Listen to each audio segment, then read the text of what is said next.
अस्सलाम वालेकुम। तो जी दोस्तों, आज हम बात करेंगे जो पाकिस्तान ने आईएमएफ से लोन लिया है।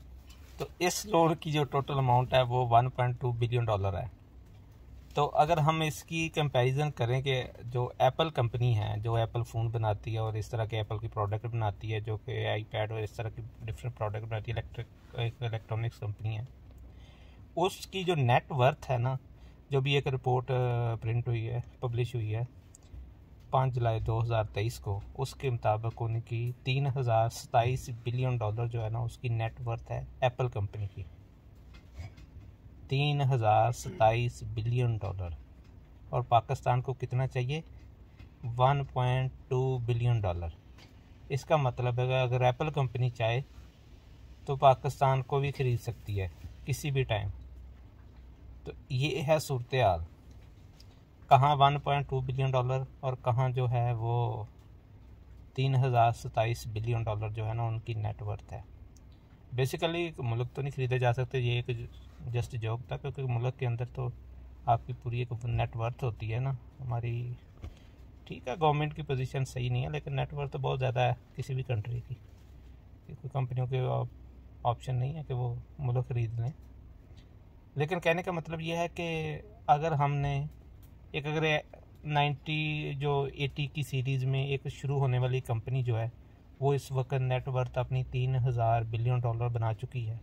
अगर हम सही सिस्टम को चलाते, जो कि जिस तरह मुल्क चलते हैं उसी तरह चलाते, तो आज शायद हमारी भी पोजीशन कुछ ऐसी होती। लेकिन हमारी पोजीशन ऐसी नहीं है। हमने मुल्क को आने वाले हर नेक्स्ट डे में उसको नीचे लेके गए हैं बजाय के ऊपर लेके जाने के।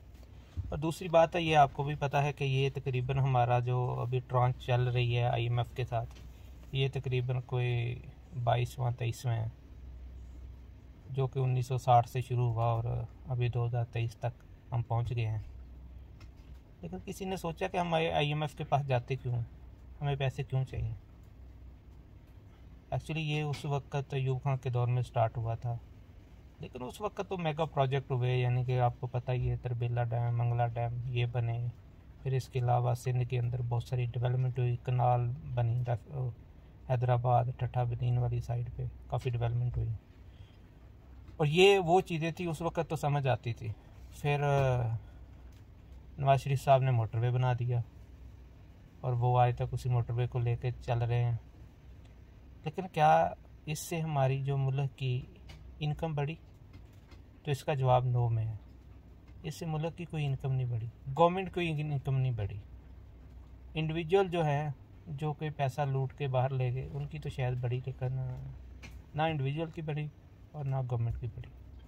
एक्चुअली आईएमएफ जो है ना, बेसिकली वो सिर्फ लोन देता है टेम्परेरी पर्पज़ के लिए, ताकि मुल्क अपने आप को किसी, अगर कोई वो गलत काम कर रहे हैं तो उसकी निशानदेही भी की जाए और वो अपने आप को स्टेबल कर लें। आपको मैं एक छोटी सी एग्जांपल देता हूँ।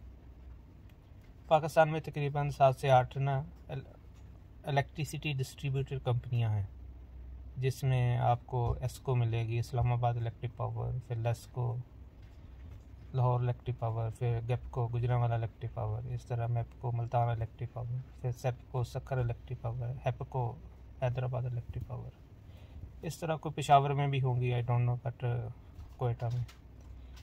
ये सारी डिस्ट्रीब्यूशन कंपनियां जो है ना, ये लॉस मेकिंग में है। और ये लॉस वो ये है कि ये कहते हैं कि इलेक्ट्रिसिटी चोरी होती है और इस वजह से लॉस होता है। और आपको भी पता है और मुझे भी पता है कि अगर किसी भी जगह पे इलेक्ट्रिसिटी चोरी हो तो जो कंपनी है, जो डिस्ट्रीब्यूशन कंपनी है, उनके पास कोई ऐसी जो है ना पावर, कोई ऐसी चीज़ नहीं है कि वो जाके किसी भी उस जो बंदा इलेक्ट्रिसिटी चोरी कर रहा है उसको पकड़ लें या उसको कुछ कर लें। उनको पुलिस की या इंतज़ामिया की ज़रूरत होती है उस पर एक्शन लेने के लिए। अब इंतज़ामिया जो है, पुलिस है, वो उस सूबे के मतहत होती है, सूबे की पुलिस होती है तो वो उस सूबे की मतहत होती है। लेकिन ये कंपनियां जो ये वफाक के अंडर हैं, ये वाटर एंड पावर जो डिवीज़न है, जो वो वजारत है, उसके अंडर ये कंपनियां आती हैं। वही इनके CEO लगाती हैं, वही इनके जो बाकी जो मामलात हैं वो देखती हैं। लेकिन ये एक कह लें कि पब्लिक सेक्टर कंपनियां हैं जो कि प्रॉफिट मेकिंग के लिए काम करती हैं ताकि जो इनको इलेक्ट्रिसिटी मिलती है उनको सही डिस्ट्रीब्यूट किया जाए, उनकी कलेक्शन पूरी हो। लेकिन ये सारी लॉस में है, और ख़ासकर जो सिंध के अंदर और पख्तूनख्वा के अंदर और जो बलूचिस्तान के अंदर है, वहाँ पे तो लॉ एंड ऑर्डर का आपको पता ही है। सक्खर में तो मैं खुद रहा हूँ, मुझे पता है कितनी ज़्यादा इलेक्ट्रिसिटी चोरी होती है कि जिसकी हद नहीं है। लेकिन इसका आज तक पिछले कोई 30 साल से इसका आज तक सलूशन नहीं निकाला गया। सलूशन इसका बड़ा सिंपल है कि जो जो इलेक्ट्रिसिटी कंपनियां जिस जिस सूबे में फॉल करती हैं उन सूबों को दे दी जाए और वही इसको रन करें।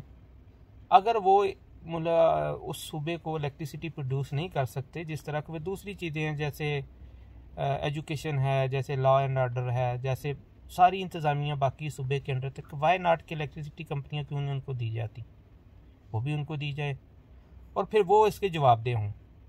लेकिन ऐसा हो नहीं रहा। सिंध वाले वो नहीं लेते, पंजाब वाले वो नहीं लेते, इस तरह दूसरे जो सूबे हैं वो भी नहीं लेते। तो यही प्रॉब्लम है कि उनके जो वो लॉस हैं, जिसको वो लैंड लॉसेस कहते हैं, वो रिकवर नहीं होते। और यही इनकी कमिटमेंट है IMF के साथ पिछले तकरीबन 15 तो 20 साल से कि हम इन कंपनियों को प्राइवेट करेंगे। ना वो प्राइवेट होती हैं। प्राइवेट एक्चुअली ये हो नहीं सकती। उसकी वजह यह है कि प्राइवेट किसी भी कंपनी के पास, किसी के पास इतनी पावर नहीं है कि वो लोगों से बिल रिकवर कर सके। अगर आप डेवलप कंट्री की बात करें, जैसे कि हम अभी यूनाइटेड अरब अमीरात में रह रहे हैं, तो यहाँ पे जो दीवा कंपनी है, अगर दुबई की बात करें, इस तरह दूसरी स्टेट के नाम से है तो दुबई इलेक्ट्रिक पावर कंपनी है, तो उन्होंने ऑनलाइन सिस्टम रखा हुआ है। यानी कि अगर आप उनका बिल पे नहीं करेंगे तो ऑटोमेटिकली वो पीछे से मीटर को ऑफ करेंगे, उसके अंदर फंक्शन लगा हुआ है, वो इलेक्ट्रिसिटी बंद कर देगा। आप पेमेंट करेंगे, आपको इलेक्ट्रिसिटी मिलेगी। जो आपकी लाइन है वो अंडरग्राउंड है, कोई भी बंदा जो है ना उस पर एक्स्ट्रा कनेक्शन नहीं लगा सकता। लेकिन पाकिस्तान में ऐसा नहीं है। अगर आपको लाइन अंडरग्राउंड करना ज़्यादा इजी है, कम लॉस है एज़ कम्पेयर टू इलेक्ट्रिसिटी जो आपका लॉस हो रहा है। वो तो वन टाइम आपका कैपिटल एक्सपेंडिचर आपने कर दिया, लेकिन ये तो डेली का लॉस है जो इलेक्ट्रिसिटी का होता है। और यही IMF ने इनको कहा हुआ है कि आप ये चीज़ें को प्राइवेट करें, क्योंकि उनका काम है इन लोगों को गाइड करना कि भाई ये आपके प्रॉब्लम है, इनको आप सॉल्व करो। अगर आप इनको सॉल्व कर लोगे तो आपके मसले हल हो जाएंगे, लेकिन ये सॉल्व नहीं करते। इसी तरह PIA है। आप अगर PIA की फाइनेंशियल स्टेटमेंट देखें तो वो कोई बंदा जो है ना उसको ये मुफ्त भी दें तो वो नहीं लेगा। उसके लॉस और उसकी लायबिलिटी इतनी ज़्यादा है कि उसके जो एसेट और नेटवर्थ है वो नेगेटिव में है। इसी तरह स्टील मिल है। स्टील मिल को हर साल जो है वो गवर्नमेंट अपने पास से कोई 30-40 अरब रुपया देती है। ये सिर्फ एडमिनिस्ट्रेशन कॉस्ट के लिए, जो लोगों की सैलरीज और ये थी। इसी तरह PIA को बेल आउट पैकेज आप सुनते होंगे, गवर्नमेंट ने बेल आउट पैकेज दिया। ये बेसिकली बेल आउट पैकेज यही होता है कि वो स्टाफ की सैलरियाँ और जो इस तरह की चीज़ें हैं वो पे ऑफ करने के लिए। तो ये वो चीज़ें हैं जो गवर्नमेंट ने करनी है। IMF को कोसने से बेहतर है हम अपने आप को सही करें। ये ऐसे ही है जैसे मैंने बैंक से लोन लूँ और बैंक वाले मुझे आके पूछें कि भाई जी कहाँ है हमारे पैसे, लोन वापस क्यों नहीं कर रहे, ये पकड़ के ले जाएं, तो मैं उनको गालियाँ निकालनी शुरू कर दूँ। भाई जब मैंने लिया था तो मैंने उनसे कमिट किया था कि मैं इसको पे करूँगा और ऐसे पे करूँगा। यही चीज़ हमारी IMF के साथ है। आप लोगों ने वो पे करना है। हम अपनी इनकम नहीं बढ़ा रहे और हम ये कह रहे हैं कि शायद इमरान खान आ जाएगा, नवाज शरीफ आ जाएगा, तो कोई भी आ जाए कुछ नहीं कर पाएगा। इन दो लटेरों का एक्चुअली ये इशू है, ये कॉरपोरेट के लोग हैं, नवाज शरीफ और असद अली जरदारी। ये बिज़नेस कम्युनिटी के लिए काम करेंगे। ये जो 70% जो लोग फार्मर हैं, जो निचला तबका है, उसके लिए ये काम नहीं करते, क्योंकि इनकी जितनी पिछली गवर्नेंस है, इनका हर प्रोजेक्ट जो है ना वो कॉरपोरेट को डेवलप करने के लिए, जो एलीट क्लास है उसको डेवलप करने के लिए। इसी की मिसाल एक मोटरवे है, इसी की मिसाल और बहुत सारे प्रोजेक्ट हैं जो इन्होंने लगाए हैं। वो अपने यानी कि गरीब लोगों के लिए नहीं। आप खुद सोचें, लाहौर के अंदर अगर मेट्रो बनाई, इसमें कोई शक नहीं हर सिटी में मेट्रो बननी चाहिए, लेकिन वो 230 अरब रुपया इन्होंने एक शहर में लगा दिया है और वो पूरे साल का इनका बजट 400 अरब का होता है। और बाकी पंजाब जो है वो, और उस पर तकरीबन 2 से 3 लाख बंदा बेनिफिशरी है।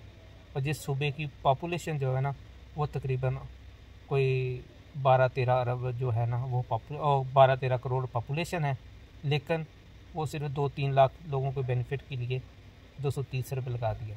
इससे बेहतर था कि आप दूसरे शहरों में भी दूसरी मेट्रो चला देते, बसेज चला देते, लेकिन ऐसा कुछ नहीं है। तो एक्चुअली जो गवर्नमेंट की इंटेंशन है ना, ख़ासकर जो कह लें कि पार्लियामेंट्री निज़ाम है ना, जो डेमोक्रेसी जैसी हमारे चल रही है, जो हमें गोरे बाप दे के गए हैं, ये बेसिकली डेवलप कल्चर में ही चल सकती है हमारे। और डेवलप गोरों ने तो ऐसे डेवलप किया कि उन्होंने बहुत लंबा अरसा मुख्तलिफ कंट्री के अंदर रूल किया, वहाँ से पैसा उठाया और अपने मुल्क में ले गए, और वहाँ जाके उन्होंने अपने मुल्क को डेवलप कर लिया। अब वो अब उसी डेवलपमेंट पे आज तक चल रहे हैं। अब उनके भी हालात ख़राब होना शुरू हो गए हैं, लेकिन हम जो है, हम तो पहले ही गरीब थे, ऊपर से हमारी जो गवर्नेंस निज़ाम का सिस्टम है वो भी बिल्कुल फजूल किस्म का, जो डिलीवर ही नहीं कर पा रहा पिछले 70 साल से। तो ये हैं वो मसाइल जिसकी बेस पे पाकिस्तान तरक्की नहीं कर रहा। ये हालात इंडिया या बांग्लादेश के भी कोई अच्छे नहीं हैं, लेकिन वो उनकी परसेप्शन थोड़ी सी डिफरेंट है। हमारी परसेप्शन, क्योंकि ये दहशतगर्दी की वजह से अफ़गानिस्तान के साथ अटैच की जाती है, इस वजह से हम हाईलाइट ज़्यादा होते हैं। और दूसरा, हमारी जो पॉलिटिकल सिस्टम है ना, उसमें कंसिस्टेंसी नहीं है, जिसकी वजह से हम हाईलाइट ज़्यादा होते हैं। अगर हमारे पॉलिटिकल सिस्टम में कंसिस्टेंसी हो तो शायद इतने मसाइल ना हों जितने आज के दिन में हैं। बाकी अच्छा परफॉर्म ना इंडिया कर रहा है ना बांग्लादेश कर रहा है, जो हमारे सराउंडिंग में, वहाँ भी गुर्बत की जो एक्सट्रीम है ना वो है। अब वहाँ भी उनके जो लोअर तबका है उसके साथ हालात बहुत बुरे हैं।